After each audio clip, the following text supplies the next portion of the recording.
ruler, a philosopher, a man surrounded by flatterers, warriors, and shadows, all seeking his favor, all whispering praises that were not always true. In this quiet hour, Marcus Aurelius knew what most men never see. Praise can be poison, and power can reveal the hollowness of the soul. You have power over your mind, not outside events. Realize this, and you will find strength. The emperor wrote these words not for his people, but for himself, because even the most powerful man in the world must guard his peace from those who seek to control it. And so begins the first lesson: how to disarm those who feed on your energy, your attention, and your reaction. The Stoics knew the type.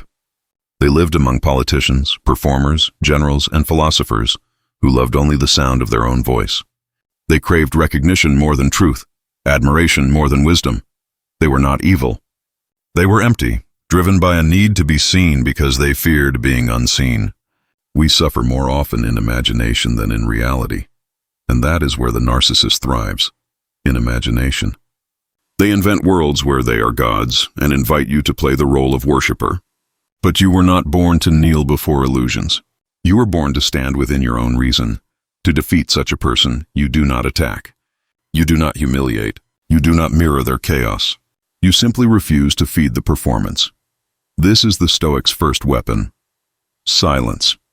When a narcissist shouts for attention, respond with calm. When they twist your words, respond with clarity. When they seek to provoke emotion, respond with none. Because nothing tortures the self-absorbed more than indifference to their illusion. They live for reaction, applause, argument, admiration. Take those away, and you take away the oxygen of their pride. No man is free who is not master of himself. Freedom, then, begins not in victory, but in non-reaction. The Stoic knows that the mind is a fortress, and every response is a gate. The narcissist cannot storm your peace unless you open it for them. So the first way to defeat them is not through confrontation, but through command. Command of emotion, command of expression, command of energy. Do not try to prove your worth. Do not compete for their approval. Do not explain your silence. Let them perform, you observe. Let them talk, and you listen. Let them demand, you decide. This is what the Stoics called ataraxia, the unshakable calm that comes when the soul obeys itself. To be still in the face of provocation is not weakness, it is mastery. When Marcus Aurelius sat before his generals and heard their flatteries, he did not correct them or absorb their praise. He simply noted their words, then wrote later in his journal, "Soon you will have forgotten the world, and the world will have forgotten you." He reminded himself that the opinions of others, good or bad, are dust in the wind, and that is your reminder too. When they try to define you, you remain undefined. When they seek to pull you into drama, you walk through it untouched. When they attempt to disturb your peace, you show them the silence of a soul beyond reach. The narcissist's greatest punishment is your peace. Their greatest defeat is your indifference. Their loudest echo fades against your quiet strength. You do not need to destroy them.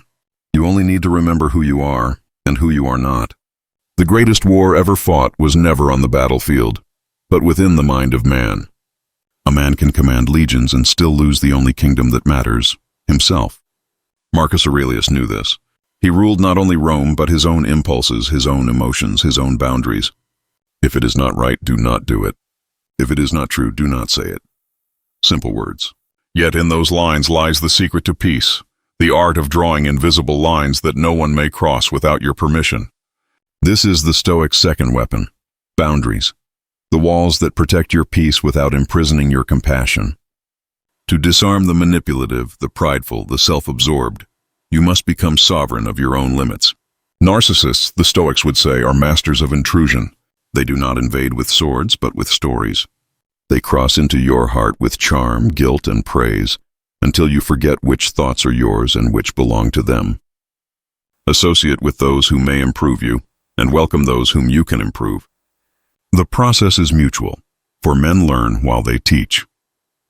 A relationship without mutuality, whether in love, friendship, or family, is not connection. It is conquest. The emperor understood that to maintain order, one must define what is permitted. Likewise, you must define what you will allow into your mind, your time, your energy. Every no you say to manipulation is a yes to peace. Every door you close to chaos opens a window to clarity. This is how Stoicism teaches strength without cruelty, not through domination, but through discernment. When you say, "I will not engage in this argument," when you leave a conversation that feeds on blame, when you protect your schedule, your rest, your sanity, you are not retreating. You are commanding. It's not things that disturb us, but our judgments about things. To set a boundary is to judge wisely, to distinguish what deserves your presence and what does not. It is to say, this is not worthy of my energy. This is not within my control. This is not part of my path. A narcissist cannot survive long in the presence of boundaries. They crave endless access to your time, your emotions, your reactions. But when the Stoic raises his wall of calm, they find no gate to enter. They grow restless, frustrated, powerless, and in that silence, you will hear your own strength returning. But understand this: boundaries are not barriers of hatred. They are structures of self-respect. You do not close your gates out of bitterness, but out of wisdom. The Stoics did not hide from the world. They engaged it with clarity. They loved others, but they loved truth more. Withdraw into yourself as much as you can. Associate with those who make you better. Withdraw does not mean isolate. It means to return to the center, to the place where your worth is not determined by anyone's approval. When you set a boundary, some will call you selfish. They will say you've changed. Let them. You are not here to please the fragile egos of others. You are here to live by virtue, to protect the peace that allows you to serve the world wisely. Boundaries are not walls that divide, but walls that define. They tell the world, this is who I am. This is where I end and where you begin. When you master this, manipulation loses its hold. When you guard your peace, chaos cannot enter. When you remain calm, the proud grow powerless. So let the world be loud. Let others seek to provoke, demand, invade.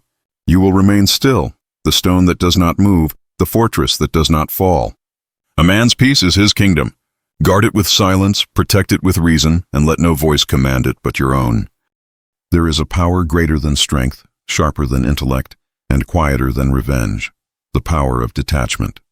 The Stoics did not mean coldness. They meant clarity, the ability to see things as they are, not as emotion paints them. It's not what happens to you, but how you react to it that matters. Epictetus. To detach is not to stop feeling. It is to stop surrendering to feeling, to watch the rise of anger, the pull of guilt, the sting of pride, and yet remain unshaken. The narcissist thrives in your reaction. They feed on your attention, your outrage, your need to be understood. Every time you explain yourself to prove your innocence, you add another brick to the pedestal they stand on. But the Stoic knows this. The one who can remain calm when provoked has already won. You have power over your mind, not outside events. Realize this, and you will find strength. To detach is to remember that power, to stand within it when others try to pull you away.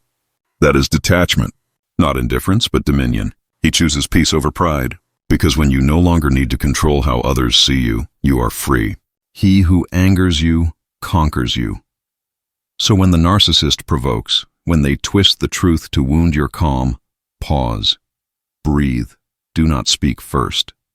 Let silence do what words cannot. Your silence will confuse them. Your calm will expose their chaos. They will reach for reaction and find none. That void is their defeat. Soon you will have forgotten all things, and all things will have forgotten you. He writes it not with sorrow, but with freedom. For what power can another truly hold over you if everything they seek to steal, pride, reputation, emotion, is already surrendered to wisdom? The Stoic detaches, not to escape life, but to master it.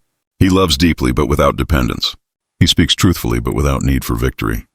He acts justly, but without hunger for recognition. Emotional detachment is a discipline. It is training the soul to breathe underwater, to remain steady in pressure, calm in storms, alive in chaos. It means refusing to drown in someone else's sea. When the narcissist blames you, do not absorb it. When they belittle you, do not shrink. When they attempt to rewrite reality, do not debate. Reality needs no defense. You are not responsible for their perception. You are responsible for your reaction. True detachment does not make you distant. It makes you present. You see clearer because emotion no longer blinds you. You love purer because need no longer drives you. You live freer because you no longer chase what cannot be controlled. Seneca said, "A wise man is content with his lot, whatever it may be, without wishing for what he has not." Contentment is the highest rebellion. When you no longer crave validation, the manipulator's power dissolves. They cannot feed on what you do not give. Be like the rock against which the waves continually break. It stands firm and tames the fury of the water around it. That is Stoic detachment.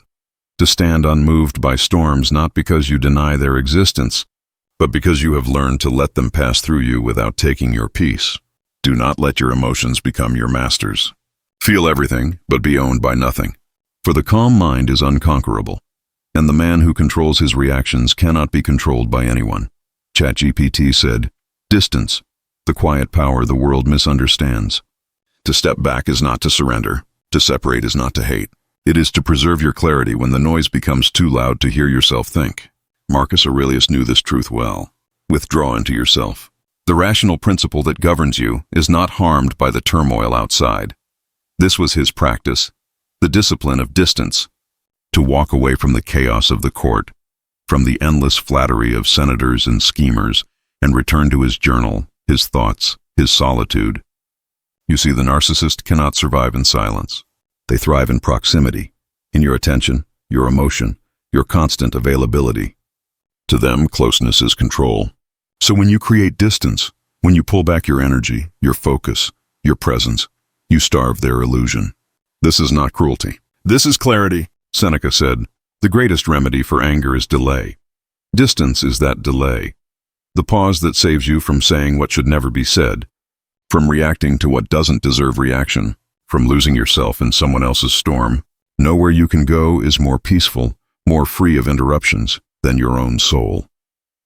That is what the narcissist cannot touch, your soul. But only if you guard it with distance. To distance yourself is to step out of their theater. They want you on stage, playing your role, reacting on cue.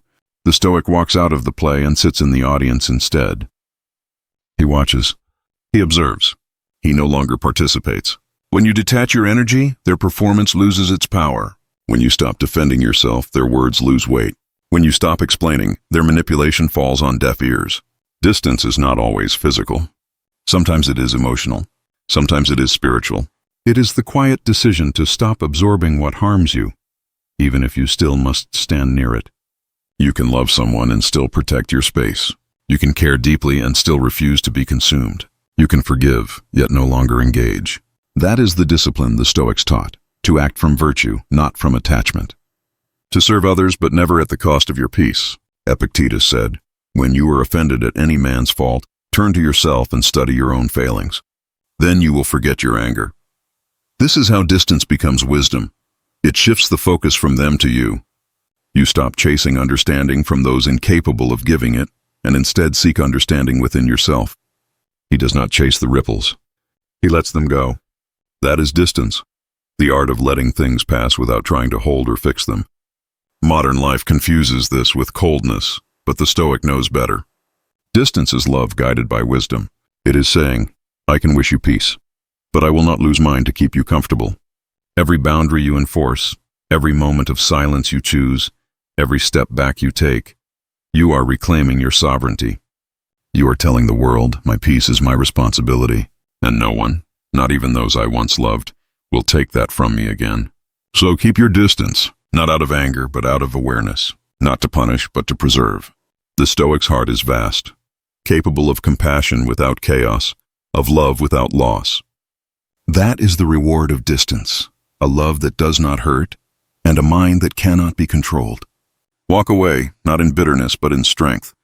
The farther you stand from chaos, the closer you come to peace, for no man is free who still dances to another's storm.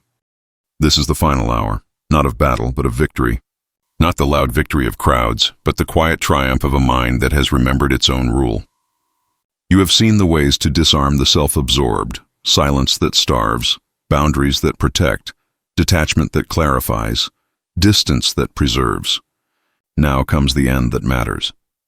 Turning those tactics into a life of sovereignty, a life the narcissist cannot touch, because it no longer needs to be touched.